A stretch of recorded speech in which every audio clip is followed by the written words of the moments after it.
नमस्कार, मैं सलोनी नांदे और आप देख रहे हैं केसरी उजाला न्यूज। नागपुर में रचना मेगास्पर्श हाउसिंग सोसाइटी में नए अपार्टमेंट्स बने और यहाँ नए लोग भी रहने आ रहे हैं। इसी के उपलक्ष्य में सबको एक छोटी सी भेंट देने के लिए महाराष्ट्र के उप मुख्यमंत्री देवेंद्र फडणवीस आए थे। उन्होंने इस भेंट के दौरान क्या कहा, आइए जानते हैं। रचना मेगास्पर्श अपार्टमेंटच्या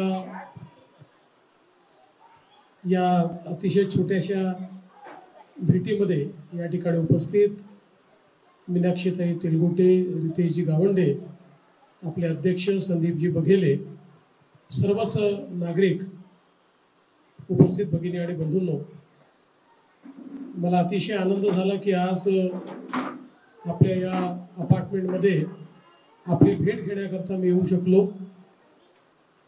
खरं म्हणजे एक प्रकारे हा सगळा आता नव्याने डेव्हलप झालेला भाग आहे आणि बरेच अपार्टमेंट्स आता या भागामध्ये तयार झाले आहेत आणि मोठ्या प्रमाणात नागरिक देखील राहायला आले आहेत आणि आमचाही प्रयत्न आहे की कुठल्या ना कुठल्या माध्यमातून सर्वांशी संपर्क झाला पाहिजे। त्या संपर्क मोहिमेच्या अंतर्गतच सध्या मी ठिकठिकाणी जातोय आणि त्यात आज आपल्याकडे येऊन आपल्या सगळ्यांशी भेटण्याची संधी मिळाली।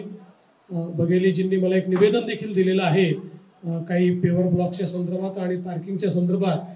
तर मी आपल्याला आश्वस्त करतो की जे निवेदन आपण दिलं आहे आणि बाजूच्या रचना सोसायटीने देखील जे दिलेलं आहे या दोन्ही निवेदनावर टाइम बाउंड पद्धतीने फास्ट आम्ही ॲक्शन घेऊ आणि निश्चितपणे ते काम देखील या ठिकाणी पूर्ण करू।